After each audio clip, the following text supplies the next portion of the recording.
Hello बच्चों, आप सभी का वेलकम है आपके अपने यूट्यूब चैनल तनु क्लासेस में। आज की इस वीडियो में हम लोग पढ़ने वाले हैं जैव प्रक्रम का वीवीआई ऑब्जेक्टिव क्वेश्चन आंसर। इससे पहले जो है हम लोग जैव प्रक्रम जो कि आपका बायोलॉजी यानी कि जीव विज्ञान का पहला चैप्टर है, इसका हम लोग पूरा थ्योरी को पूरे नोट्स को आपको जो है पढ़ा दिए है ना, पूरा एक्सप्लेनेशन कर दिए हैं अच्छे से। आपको जैव प्रक्रम के बारे में, पोषण के बारे में, पूरा पाचन तंत्र के बारे में सब कुछ लगभग पूरा चैप्टर को हमने बहुत अच्छे से थ्योरी जो है वो आपको पढ़ा दिए हैं। अगर आप लोग नहीं देखे हैं, इसी वीडियो के नीचे डिस्क्रिप्शन पे जाइए या फिर चैनल का प्लेलिस्ट पे जाइए, वहां पर आप जो है जैव प्रक्रम का पूरा थ्योरी को देख लीजिए। उनको देखने के बाद अब हम लोग इनका जो भी वीवीआई ऑब्जेक्टिव क्वेश्चन बनेगा, जो कि आपके एग्जाम में पूछा गया है और बहुत ही ज्यादा पूछने का चांस है, यानी कि जो पहले पूछा भी गया है और साथ में इस बार बहुत ही ज्यादा पूछने का चांस है, इस तरह का प्रश्न को जो है लेके आए हैं। ठीक है, तो जैव प्रक्रम का जितना भी आपका प्रश्न बनता है, उन सारे प्रश्नों को हम लोग देखने वाले हैं, जो कि काफी इंपॉर्टेंट प्रश्न होगा। तो प्लीज आप लोग ध्यान से देखिएगा।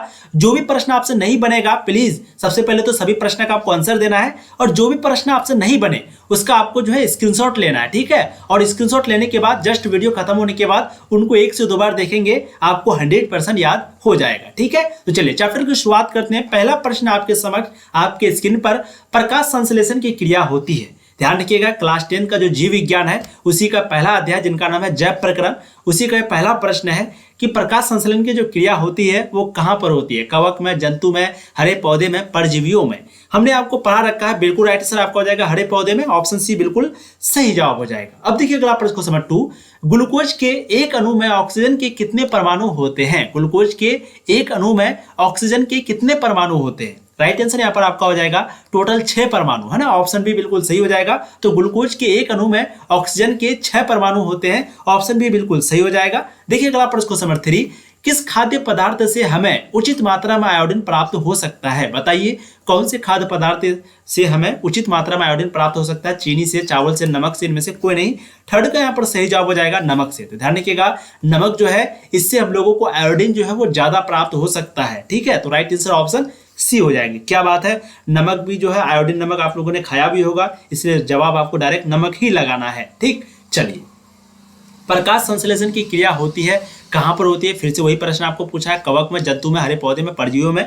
आप सबको पता होगा कि जो प्रकाश संश्लेषण की प्रक्रिया है वो सिर्फ हरे पौधे में ही होती है, क्योंकि हरे पौधे में क्लोरोफिल पाया जाता है, इसलिए प्रकाश संश्लेषण की क्रिया होती है। तो राइट आंसर यहाँ पर आपका ऑप्शन सी हो जाएगा क्वेश्चन नंबर 4 का। देखिए अगला प्रश्न आपके समक्ष है, मनुष्य और अन्य मांसाहारी जीव निम्नलिखित में से किसका पाचन नहीं कर पाते हैं? 2021 का बोर्ड मॉडल प्रश्न है। बताइएगा, एक मनुष्य और अलग अलग मांसाहारी जीव जो कि मांस खाता है उन्हीं को मांसाहारी बोलते हैं। तो बताइए मनुष्य और मांसाहारी जीव जो है किसका पाचन नहीं कर पाता है? प्रोटीन का, सेलुलोज का, वसा का, या फिर इनमें से सभी का?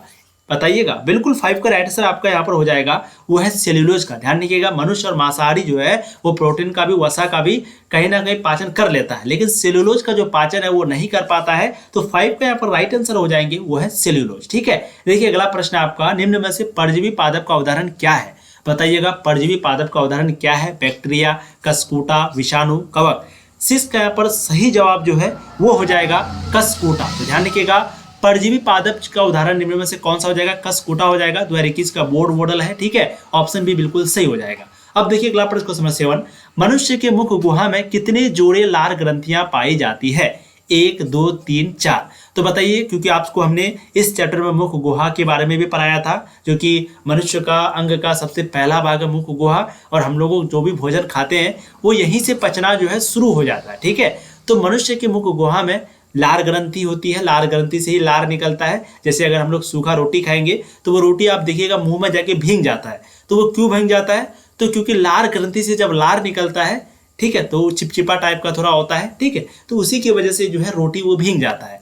तो बताइए मनुष्य के मुख गुहा में कितने जोड़े लार ग्रंथियां पाई जाती है? 7 का बिल्कुल आप लोगों ने सही जवाब दिया है। राइट आंसर आपका ऑप्शन डी 4 हो जाएगा। अब देखिए अगला प्रश्न क्वेश्चन नंबर 8, दांत की सबसे ऊपरी परत है डेंटाइन, इनामेल, आस्थी, क्राउन। तो बताइए दांत की सबसे ऊपरी परत को क्या कहा जाता है? 8 का राइट आंसर हो जाएगा इनामेल। ध्यान रखिएगा, दांत की सबसे ऊपरी परत को हम लोग इनामेल कहते हैं। ठीक, अब देखिए अगला प्रश्न आपका, मुख गुहा में आहार का कौन सा भाग का पाचन होता है?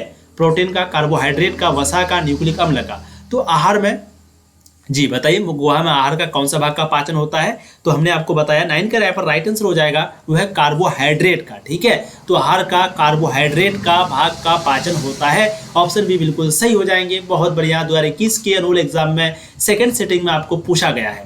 अब देखिए अगला प्रश्न, क्वेश्चन नंबर 10, स्वपोषी पोषण के लिए क्या जरूरी है? पर्णहरित, सूर्य का प्रकाश, या फिर कार्बन डाइऑक्साइड, या फिर इनमें से सभी? तो भाई स्वपोषी पोषण के लिए जो है ये सभी चीज जरूरी है। बिल्कुल, तो 10 का यहाँ पर राइट आंसर आपका ऑप्शन डी हो जाएगा। तो जो भी स्वपोषी पोषण होते हैं, एक होते हैं परपोषी, एक होते हैं स्वपोषी। स्वपोषी पोषण मतलब क्या हो गया? जो खुद से भोजन तैयार करता है, जैसे कि हरे पौधे। ठीक है, तो स्वपोषी पोषण के लिए पर्णहरित भी जरूरी है, सूर्य का प्रकाश यानी कि लाइट भी चाहिए, सूरज की रोशनी भी चाहिए, और कार्बन डाइऑक्साइड तो चाहिए ही चाहिए, यानी कि CO2 चाहिए ही चाहिए। तो राइट आंसर आपका ऑप्शन डी हो जाएगा। कई बार पूछा गया है, आप देख सकते हैं, बहुत ही इंपॉर्टेंट है ये आपका। अब देखिए अगला महत्वपूर्ण प्रश्न आपके समक्ष है कि प्रकाश संश्लेषण की क्रिया में ऑक्सीजन बाहर निकलता है कहां से? जल से, कार्बन डाइऑक्साइड से, ग्लूकोज से, डिक्टियोजोम से। तो बताइए, जब प्रकाश संश्लेषण की क्रिया होती है, जब फोटोसिंथेसिस होती है, तो उस वक्त में ऑक्सीजन बाहर निकलता है। 11 का यहाँ पर राइट आंसर हो जाएगा कार्बन डाइऑक्साइड से। ऑप्शन भी बिल्कुल सही जवाब हो जाएंगे। चलिए अब देखिए अगला प्रश्न, क्वेश्चन नंबर 12। चलिए फटाफट आप लोग जवाब दीजिएगा। मैग्नीशियम पाया जाता है कहां पर? क्लोरोफिल में, लाल रक्त कण में, वर्णनिलवक में, या फिर श्वेत रक्त कण में? तो फटाफट जवाब दीजिएगा। 12 नंबर का बहुत ही आसान और इंपॉर्टेंट है, बिल्कुल राइट आंसर हो जाएगा क्लोरोफिल में। ध्यान रखिएगा, मैग्नीशियम जो पाया जाता है वो क्लोरोफिल में पाया जाता है। 2013 में भी, 2016 में भी जो है ये प्रश्न आपको पूछा गया है। ठीक है, 12 का राइट आंसर आपका ऑप्शन ए हो जाएगा। देखिए अगला प्रश्न आपका, क्लोरोफिल वर्णक का रंग है, हरा है, नीला है, लाल है, सफेद है। तो बताइए क्लोरोफिल जो वर्णक होता है उनका रंग क्या होता है? बहुत ही इजी क्वेश्चन है, 2015 में पूछा गया है फर्स्ट सीटिंग में आपका। ठीक है, 13 का यहाँ पर सही जवाब हो जाएगा हरा। ध्यान रखिएगा, तो क्लोरोफिल में जो है भाई हरा ही। देखिए बहुत सारे लोग पूछते हैं कि सर जहां भी हरा पत्ता होगा क्या वहां पर प्रकाश संश्लेषण की क्रिया होगा? नहीं होगा, लेकिन हरा पत्ता तो होता ही होता है, लेकिन उसमें क्लोरोफिल भी होना चाहिए। ठीक है, तो 13 का प्रश्न क्या था कि भाई क्लोरोफिल का रंग क्या होता है? वो हरा होता है। राइट आंसर आपका ऑप्शन ए हो जाएगा। अब देखिए अगला प्रश्न आपका, कवक में पोषण की कौन सी विधि है? बताइएगा। स्वपोषी, मृतजीवी, समभोजी। कवक में पोषण की कौन सी विधि है आप लोग बताइएगा, क्योंकि पोषण की टोटल 2 प्रकार हमने आपको बताया था, है ना? स्वपोषी, परपोषी। और परपोषी के अंदर फिर हम लोगों ने देखा था मृतजीवी, समभोजी, जो भी है। ठीक है, तो 14 का आप लोग सही जवाब दीजिएगा। राइट आंसर बिल्कुल हो जाएगा ऑप्शन बी, क्योंकि कवक जो है वो सरे गले चीजों पर निर्भर रहता है ना अपना भोजन के लिए। वो सरे गले चीज जो होते हैं, जो सड़ा हुआ चीज, गला हुआ चीज होता है, उन्हीं पर जो है वो आश्रित होता है, निर्भर होता है। इसीलिए कवक को मृतजीवी कैटेगरी में रखा गया है। तो कवक में जो है पोषण की कौन सी विधि है? मृतजीवी। ऑप्शन बी बिल्कुल सही होगा। अच्छा, सरी गली चीजों पर पोषित होने वाले पौधे क्या कहलाते हैं? तो अभी हमने आपको बताया। 15 का यहाँ पर सही जवाब हो जाएगा मृतजीवी, है ना? अभी हमने कहा ना कि भाई जो भी सड़ा गला हुआ चीज पर जो भी निर्भर होता है, आश्रित होता है ना, उनको क्या कहते हैं? तो उनको कहते हैं मृतजीवी। ऑप्शन बी बिल्कुल सही हो जाएगा। अब देखिए, पत्तियों में गैसों का आदान प्रदान कहाँ होता है? बताइएगा। शीरा, रंध्र। तो पत्तियों में जो गैसों का आदान प्रदान है वो कहाँ पर होता है? शीरा में, रंध्र में, मध्य शीरा में, इनमें से कोई नहीं। तो फटाफट जवाब दीजिएगा। 16 का बिल्कुल सही जवाब हो जाएगा रंध्र। ध्यान रखिएगा, पत्तियों में जो गैसों का आदान प्रदान होता है वो रंध्र में होता है ना। ऑप्शन बी बिल्कुल सही हो जाएगा। बहुत बढ़िया। देखिए अगला प्रश्न आपका, शरीर की सबसे बड़ी ग्रंथि कौन सी है? हमने आपको ये भी पढ़ाया है थ्योरी में, बहुत अच्छे से आपको पढ़ाया है। जी हाँ, बिल्कुल नूनू बाबू करके एकदम आप लोगों ने मैंने आप लोगों को पढ़ाया था, तो आप लोगों को एकदम सही जवाब देना है। ठीक है, तो शरीर की सबसे बड़ी ग्रंथि कौन सी है? बिल्कुल यार राइट आंसर हो जाएगा यकृत, है ना? सबसे बड़ी ग्रंथि है, लगभग 1.5 किलो जो है इनका वजन है। तो शरीर की सबसे बड़ी ग्रंथि अगर पूछ दिया जाए तो आपको यकृत लगा देना है। 17 का राइट आंसर ऑप्शन सी। अब देखिए, प्रकाश संश्लेषी अंगक इनमें से कौन है? बताइएगा। स्टोमाटा है, पत्ती है, हरित लवक है, या फिर जड़ है? तो प्रकाश संश्लेषी अंग निम्न में से कौन है? बहुत लोग पत्ती और हरित लवक में कंफ्यूजन होगा। ठीक है, बट यहाँ पर 18 का राइट आंसर आपका हरित लवक बिल्कुल सही होगा। तो प्रकाश संश्लेषी अगर अंगक आपको पूछा जाए तो वहां पर आपको हरित लवक ही होगा, है ना? राइट आंसर आपका ऑप्शन सी हो जाएगा, क्योंकि पत्ती भाई एक तो पेड़ का भाग है, लेकिन यहाँ क्या पूछा गया? प्रकाश संश्लेषी अंगक। तो ये कौन है? हरित लवक। राइट आंसर आपका ऑप्शन सी होगा क्वेश्चन नंबर 18 का। अब देखिए अगला प्रश्न, प्रकाश संश्लेषण की इकाई क्या है? यानी कि प्रकाश संश्लेषण की इकाई को हम लोग क्या बोलते हैं? तो आप लोगों ने पढ़ा होगा बिल्कुल, क्लोरोफिल अणु। ठीक है, तो प्रकाश संश्लेषण की इकाई है क्लोरोफिल अणु। राइट आंसर ऑप्शन सी हो जाएंगे। अगला प्रश्न देखिए, जैव प्रक्रम के अंतर्गत कौन आता है? पोषण, श्वसन, उत्सर्जन, इनमें से सभी? तो जैव प्रक्रम के अंतर्गत निम्न में से कौन आता है? करेक्ट आंसर यहाँ पर आपका इनमें से सभी होगा। तो आप सबको ये पता होनी चाहिए कि जैव प्रक्रम के अंतर्गत पोषण भी आता है, श्वसन भी आता है और उत्सर्जन भी आता है। और हम लोग आगे आने वाले समय में पोषण के बारे में तो इस अध्याय में पढ़ लिए, पहला चैप्टर जिसका नाम जैव प्रक्रम है, लेकिन जो दूसरा चैप्टर होगा श्वसन, उसके में श्वसन के बारे में पढ़ेंगे, फिर उसके बाद उत्सर्जन के बारे में भी पढ़ेंगे। ठीक है, चलिए तो यहाँ पर 20 का राइट आंसर आपका ऑप्शन डी होगा। जैव प्रक्रम के अंतर्गत ये सारी चीजें आती है। देखिए अगला प्रश्न आपका, निम्न में से कौन पोषण की विधि है? सुपोषण, सुपोषण, परपोषण या फिर दोनों, ए और सी दोनों? तो बताइए पोषण की विधि निम्न में से कौन सा हो जाएगा यहाँ पर 21 का? बहुत बढ़िया, राइट आंसर आपका हो जाएगा ए और सी, मतलब सुपोषण और परपोषण। ध्यान रखिएगा, सुपोषण जो है वो कोई पोषण का विधि नहीं है, सुपोषण तो एक अलग भाग है, सुपोषण एक अलग चैप्टर है, ठीक है। लेकिन अगर आपको पूछ दिया जाए कि भाई पोषण का दो विधि या फिर पोषण का दो प्रकार, तो एक है सुपोषण, एक है परपोषण। सुपोषण जो खुद से भोजन बनाता है जैसे कि हरा पौधा, परपोषण जो कि दूसरे पर निर्भर रहता है, ठीक है। परपोषण का भी टोटल 3 प्रकार है, आप सबको ये भी पता होनी चाहिए, ठीक है। तो यहाँ पर कौन पोषण की विधि है? तो आपका सुपोषण भी विधि है, परपोषण भी विधि है। राइट आंसर आपका ऑप्शन डी हो जाएगा। अब देखिए पर्णहरित का मुख्य कार्य क्या है, बताइएगा पर्णहरित का मुख्य कार्य। बिल्कुल 22 का यहाँ पर सही जवाब हो जाएगा, प्रकाश ऊर्जा को अवशोषित करना। ये जो है पर्णहरित का मुख्य कार्य होता है, तो राइट आंसर आपका ऑप्शन बी हो जाएगा। देखिए अगला प्रश्न आपका, रसायन सुपोषण के अंतर्गत मुख्य कौन आते हैं? देखिए इस चैप्टर में टोटल आपका 95 क्वेश्चन है, ठीक है। तो हम लोग जो है पार्ट 1 में कोशिश करेंगे कम से कम 50 क्वेश्चन करने का, फिर जो आपका नेक्स्ट पार्ट आएगा पार्ट 2, वहां पर हम लोग बाकी बचे 45 क्वेश्चन को करेंगे, ठीक है। चलिए, तो रासायन सुपोषण के अंतर्गत मुख्य कौन आते हैं? हरे पौधे, कवक आते हैं या फिर कौन? 23 का बिल्कुल आप लोगों ने सही जवाब दिया है, अहरित बैक्टीरिया, ठीक है। तो रासायन सुपोषण के अंतर्गत अहरित बैक्टीरिया आते हैं, ऑप्शन सी बिल्कुल सही होगा। निम्न में से परजीवी पादप का उदाहरण कौन सा है? बताइएगा परजीवी पादप का उदाहरण निम्न में से कौन सा है? 2021 का मॉडल पेपर का जो है ये आपका प्रश्न है। 24 का बिल्कुल सही जवाब हो जाएगा कसकूटा, ठीक है। तो कसकूटा जो है वो परजीवी पादप का उदाहरण है। 24 का राइट आंसर आपका ऑप्शन जी हो जाएगा। बहुत बढ़िया। देखिए अगला प्रश्न आपका, प्रकृति में ऑक्सीजन का संतुलन कैसे बना रहता है? संयोजन क्रिया की वजह से, प्रकाश संश्लेषण की वजह से, अपघटन की वजह से, इनमें से कोई नहीं। तो बताइए प्रकृति में जो है ऑक्सीजन का जो संतुलन है यानी कि O2 का जो संतुलन है वो कैसे बना रहता है? तो यहाँ पर इसका जो सही जवाब हो जाएगा वो है प्रकाश संश्लेषण की वजह से, ऑप्शन बी बिल्कुल सही हो जाएगा। अब देखिए अगला प्रश्न क्वेश्चन 27, आंत्र रस जो है वो कहाँ से स्रावित होता है? अमाशय से, छोटी आंत से, बड़ी आंत से, मुख गुहा से। तो आंत्र रस कहाँ से स्रावित होता है? 26 का राइट आंसर आपका हो जाएगा छोटी आंत से। तो ध्यान रखिएगा, हमने ये भी पढ़ाया था आपको कि आंत्र रस जो है वो छोटी आंत से स्रावित होता है। बहुत बढ़िया। अब देखिए अगला प्रश्न क्वेश्चन 27, पित्त जो है वो कहाँ से स्रावित होता है? अमाशय से, मुख गुहा से, यकृत से, छोटी आंत से। पित्त जिसको हम लोग इंग्लिश में बोलते हैं बाइल, ये कहाँ से स्रावित होता है? ये भी 2021 का सेकंड सेटिंग में आपको पूछा गया है, ठीक है। बहुत ही इंपॉर्टेंट है, ये भी हाल ही में पूछा गया है। बिल्कुल 27 का आप लोगों ने सही जवाब दिया है, यकृत हो जाएगा, ठीक है। तो पित्त जो है वो यकृत से स्रावित होता है, राइट आंसर आपका ऑप्शन सी हो जाएगा। अब देखिए अगला प्रश्न क्वेश्चन 28, पित्त इस भोज्य पदार्थ का विघटन करता है। बताइए पित्त जो है कौन से भोज्य पदार्थ का विघटन करता है? प्रोटीन का, वसा का, कार्बोहाइड्रेट का या फिर विटामिन का? 28 का यहाँ पर सही जवाब हो जाएगा वसा का। तो ध्यान रखिएगा पित्त जो है वो वसा का विखंडन करता है, करेक्ट आंसर ऑप्शन बी हो जाएगा। अब देखिए पाइसीकरण क्या है बताइएगा, जिसको हम लोग बोलते हैं इमल्सिफिकेशन। तो इमल्सिफिकेशन यानी कि पाइसीकरण जो है वो क्या है? बहुत ही आसान और इंपॉर्टेंट प्रश्न है आपका। वसा के जटिल अणुओं को सरल ड्रॉपलेट्स में रूपांतरण। जी हाँ, पाइसीकरण जो है वो क्या है? तो वसा के जटिल अणुओं को सरल ड्रॉपलेट्स में रूपांतरण करता है, यानी कि क्रिया एक प्रकार का बोल सकते हैं, प्रक्रिया को ही हम लोग बोलते हैं पाइसीकरण, ठीक है। तो 29 का राइट आंसर आपका ऑप्शन ए हो जाएगा। चलिए बहुत बढ़िया। अब देखिए जठर रस, इसके बारे में हम लोग पढ़ चुके थे, जिसको हम इंग्लिश में बोलते हैं गैस्ट्रिक जूस, ठीक है। तो जठर रस की जो अम्लीयता है वो किसके कारण है? सलेस्म के कारण, पेप्सिनोजेन के कारण, हाइड्रोक्लोरिक अम्ल यानी कि HCl के कारण, या फिर इनमें से कोई नहीं। तो बताइए जठर रस की जो अम्लीयता है, जो एसिडिटी है, अम्लीयता, जो अम्ल की प्रकृति है जठर रस की, वो किसके कारण है? बिल्कुल 30 का राइट आंसर आपका हो जाएगा हाइड्रोक्लोरिक अम्ल के कारण, ऑप्शन सी आपका बिल्कुल सही जवाब हो जाएगा। अब देखिए अगला प्रश्न आपका, मृतजीवी पोषण में भोजन का पाचन कहाँ होता है? कोशिका के बाहर, कोशिका में, पाचन तंत्र में, इनमें से सभी। तो बताइए मृतजीवी पोषण में भोजन का पाचन कहाँ होता है? तो 31 का जो सही जवाब यहाँ पर हो जाएगा वो है आपका कोशिका के बाहर, ठीक है। तो मृतजीवी पोषण में भोजन का पाचन कोशिका के बाहर होता है, ऑप्शन आपका ये बिल्कुल सही हो जाएगा। अब देखिए अमाशय में कौन सा अम्ल स्रावित होता है? बताइए अमाशय में कौन सा अम्ल जो है स्रावित होता है? H2SO4, HCl, ठीक है, ये आपका HCl हो जाएगा, HNO3 या फिर HNO2। तो अमाशय में कौन सा अम्ल स्रावित होता है? 32 का एकदम राइट आंसर जो है बिल्कुल हो जाएगा वो है HCl। तो ध्यान रखिएगा अमाशय में जो है HCl स्रावित होता है ना, HCl, अमाशय मतलब पेट यार, स्टोमक।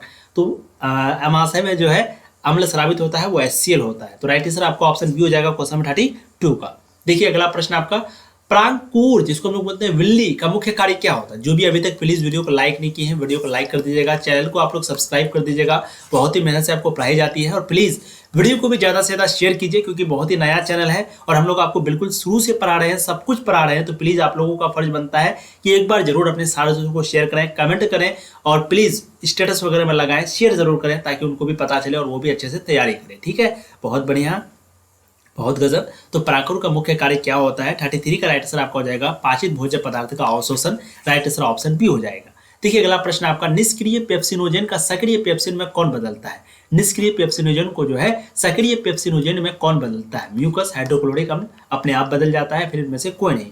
तो 34 का जो यहाँ पर सही जवाब है वो हो जाएगा हाइड्रोक्लोरिक अम्ल। ठीक है, तो हाइड्रोक्लोरिक अम्ल यानी कि HCl जो है वो निष्क्रिय पेप्सिनोजेन को सक्रिय पेप्सिन में बदल देता है। ऑप्शन बी बिल्कुल सही हो जाएगा। देखिए अगला प्रश्न आपका, पाचन का क्या उद्देश्य है? भोजन के जटिल तत्वों का सरलतम तत्वों में विखंडन करना, सरलतम तत्वों का सुचारू रूप से अवशोषण। तो भाई पाचन का क्या मुख्य उद्देश्य है ये आपको पूछ रहा है, तो राइट आंसर यहाँ पर हो जाएगा इनमें से सभी। ठीक है, तो पाचन का जो है ये तीनों उद्देश्य है, जैसे कि भोजन के जटिल तत्वों का सरलतम तत्वों में विखंडन करना, सरलतम तत्वों का सुचारू रूप से अवशोषण करना, फिर भोजन से ऊर्जा प्राप्ति करना। तो ये जो है पाचन का मुख्य उद्देश्य है। राइट आंसर आपका ऑप्शन डी इनमें से सभी हो जाएगा। ठीक, बहुत बढ़िया, बहुत गजब। देखिए अगला प्रश्न आपका, छोटी आंत में पूर्ण रूप से पचा भोजन क्या कहलाता है? काइम, काइलो, माइक्रान, चाइल या फिर इनमें से कोई नहीं। तो छोटी आंत में जो पूर्ण रूप से भोजन पच जाता है फिर उनको क्या कहते हैं? तो 36 का जो सही जवाब है वो हो जाएगा चाइल, है ना। ऑप्शन सी आपका बिल्कुल सही हो जाएगा। अच्छा अगला प्रश्न आपका, दंतक्षरण जिसको हम लोग बोलते हैं दंतक्षय, ये क्या है? यानी कि दंतक्षय का मतलब क्या होता है? दांत का टूटना, दांत की सफाई करना या फिर डेंटिन और इनेमल का मृदुकरण। लेकिन 37 का जो सही जवाब है बिल्कुल आप लोगों ने सही दिया है। राइट आंसर हो जाएगा डेंटिन और इनेमल का मृदुकरण। ठीक है, तो दंतक्षरण यानी कि दंतक्षय का मतलब दांत का टूटना या फिर दांत का सफाई करना नहीं होता है। क्या होता है? डेंटिन और इनामेल का मृदुकरण। ऑप्शन बी बिल्कुल सही हो जाएगा। बहुत बढ़िया, बहुत गजब। चलिए देखिए, दांत के इनेमेल को मृदुकरण कैसे हो जाता है? दांत के इनेमेल को मृदुकरण जो है वो कैसे हो जाता है? तो 38 का यहाँ पर सही जवाब जो है वो हो जाएगा जीवाणु द्वारा उत्पन्न अम्ल से। ठीक है, तो दांत के इनेमेल को मृदुकरण कैसे हो जाता है? तो जीवाणु के द्वारा उत्पन्न अम्ल से। अब देखिए अगला प्रश्न आपका, दंत प्लाक कैसे बनता है? मुख के खाद्य कणों एवं जीवाणु से, टूथपेस्ट से, जीवाणु के क्षय से या फिर इनमें से कोई नहीं। तो बताइएगा दंत प्लाक जो है वो कैसे बनता है? बहुत ही आसान और इंपॉर्टेंट प्रश्न है ये भी आपका। बिल्कुल 39 का सही जवाब हो जाएगा मुख के खाद्य कणों एवं जीवाणु से। ठीक है, तो दंत प्लाक कैसे बनता है? मुख के खाद्य कणों एवं जीवाणु से। देखिए अगला प्रश्न आपका, पेप्टिक अल्सर हो सकता है सामान्य भोजन खाने से, कम भोजन खाने से या फिर लंबे समय तक भूखे रहने से। तो पेप्टिक अल्सर क्यों होता है इसका रीजन आप लोग को पूछा जा रहा है। तो बिल्कुल जो भी अगर लंबे समय तक भूखे रहता है तो ज्यादातर उन्हीं को चांस होता है पेप्टिक अल्सर होने का। तो राइट आंसर आपका 40 का ऑप्शन सी हो जाएगा। इसलिए आप लोग ज्यादा देर भूखे ना रहे, खाते पीते रहे हमेशा और अच्छे से पढ़ाई करते रहे। ठीक है, अब देखिए अगला प्रश्न आपका, शाकाहारी जीवों में छोटी आंत की लंबाई कैसी होती है? अधिक लंबी, मध्यम, छोटी, इनमें से कोई नहीं। तो बताइएगा शाकाहारी जीवों में छोटी आंत की जो लंबाई है वो कितनी होती है? आपको सीधा बोलना है। राइट आंसर आपका मतलब कि कैसी होती है? तो अधिक लंबी होती है। ठीक है, 41 का राइट आंसर आपका ऑप्शन ए हो जाएगा। बहुत बढ़िया। देखिए अगला प्रश्न आपका, मनुष्य और अन्य मांसाहारी जीवन इसका पाचन नहीं कर पाते। तो फिर से वही प्रश्न आपको घुमा के पूछा है ना कि मनुष्य और अन्य मांसाहारी जो जीव है वो किसका पाचन नहीं कर पाता है। तो आप सबको अभी हमने बताया 42 का राइट आंसर हो जाएगा सेलुलोज का। सॉरी फॉर दैट, सेलुलोज का जो है पाचन नहीं कर पाता। ऑप्शन सी बिल्कुल सही हो जाएगा। ठीक है, अच्छा इनमें से कौन स्वपोषी है? तो फिर से वही प्रश्न आपको घुमा के पूछा है। अभी फिर हमने आपको बताया कि हरे पौधे जो है वो क्या है? स्वपोषी है ना। तो राइट आंसर 43 का आपका ऑप्शन बिल्कुल ए हो जाएगा। देखिए पौधे प्रकाश संश्लेषण से इसे बनाते हैं। जब पौधे प्रकाश संश्लेषण की क्रिया जब करता है तब क्या बनता है? फिर से वही प्रश्न जो है आपका घुमा जा रहा है। फिर वही सेम टू सेम कार्बोहाइड्रेट बनता है। अच्छा, हरे पौधे में रक्षित आंतरिक ऊर्जा किस रूप में होती है? आंतरिक ऊर्जा जो है हरे पौधे में जो रक्षित आंतरिक ऊर्जा है वो किस रूप में होती है? तो 45 का सही जवाब हो जाएगा मंडे के रूप में, है ना। ऑप्शन डी बिल्कुल सही हो जाएगा। ये सभी प्रश्न आपको करा दिए हैं तो प्लीज आप लोग सही आंसर दिए होंगे, वैसा मैं उम्मीद करता हूँ। ठीक, अब देखिए हरे पौधे में रक्षित आंतरिक ऊर्जा किस रूप में होती है? तो अभी हमने आपको बताया मंडे के रूप में होती है। 45 का राइट आंसर ऑप्शन डी हो जाएगा। अगला प्रश्न, प्रकाश संश्लेषण में प्रकाश ऊर्जा रूपांतरित होती है किसमें? यांत्रिक ऊर्जा में, जल में, रासायनिक ऊर्जा में, ग्लूकोज में। तो प्रकाश संश्लेषण में प्रकाश ऊर्जा रूपांतरित होती है वो किसमें होती है? तो 46 का जो करेक्ट आंसर यहाँ पर हो जाएगा ना वो है रासायनिक ऊर्जा में। ठीक है, बहुत बढ़िया। देखिए अगला प्रश्न आपका, पौधे नाइट्रोजन किस रूप में प्राप्त करते हैं? पौधे नाइट्रोजन जो है वो किस रूप में प्राप्त करते हैं? तो ए बी दोनों राइट आंसर हो जाएगा। 47 का ऑप्शन सी देखिए अगला प्रश्न क्वेश्चन 48, यह जीव भोजन का विघटन अपने शरीर के बाहर करते हैं। कौन सा जीव है जो कि अपने भोजन का जो विघटन है अपने शरीर के बाहर करते हैं? फफूंद, यीस्ट, मशरूम या फिर इनमें से सभी। तो 48 का जो यहाँ पर सही जवाब है वो हो जाएगा इनमें से सभी। ठीक है, तो इनमें से सभी यानी कि फफूंद हो गया, यीस्ट हो गया, मशरूम हो गया, ये सभी भोजन का विघटन अपने शरीर के बाहर करते हैं। ऑप्शन आपका डी बिल्कुल सही हो जाएगा क्वेश्चन 48 का। बहुत बढ़िया, बहुत गजब। अब देखिए अगला प्रश्न क्वेश्चन 49, यह अस्थायी प्रवृत्ति की मदद से भोजन संग्रहण करता है। यह जो है अस्थायी प्रवृत्ति की मदद से भोजन ग्रहण करता है।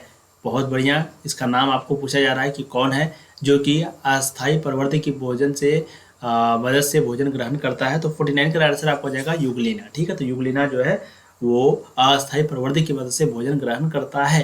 देखिए अगला प्रश्न क्वेश्चन 50, शरीर की सतह से पोषण, श्वसन और उत्सर्जन इसका मुख्य लक्षण क्या है? यानी कि शरीर का सतह से पोषण होगा, श्वसन भी होगा, उत्सर्जन भी होगा, तो इसका मुख्य लक्षण क्या है? मच्छर, चींटी, मकड़ी या फिर अमीबा। 50 का बिल्कुल सही जवाब जो है वो हो जाएगा अमीबा। इसका मुख्य लक्षण है अमीबा। ठीक है, तो इस वीडियो में हम लोगों ने टोटल 50 क्वेश्चन को किया। टोटल आपका 95 प्रश्न जो है वो दिया गया है, बहुत ही इंपॉर्टेंट है। ठीक है, तो प्लीज़ आप लोग अच्छे से आइएगा और अच्छे से आप लोग जो है पढ़ाई कीजिए। चैनल को सब्सक्राइब कर दीजिएगा, वीडियो को लाइक कर दीजिएगा, एक बार जम करके शेयर कर दीजिए। और प्लीज़, और जब वैसे मैंने आपको कहा ना कि टोटल आपका 45 प्रश्न और रह गया है, तो आप लोग चैनल को सब्सक्राइब कर दीजिए। जैसे ही आपको डालेंगे पार्ट टू का भी नोटिफिकेशन आपको मिल जाएगा। ठीक है, थैंक यू सो मच। ऐसे ही पढ़ाई करते रहिए। All the very best. Video को लाइक, चैनल को सब्सक्राइब एक बार शेयर कर दीजिएगा अपने सारे दोस्तों को, उसको भी सब्सक्राइब करवा दीजिए। आप भी कर लीजिए। Thank you so much.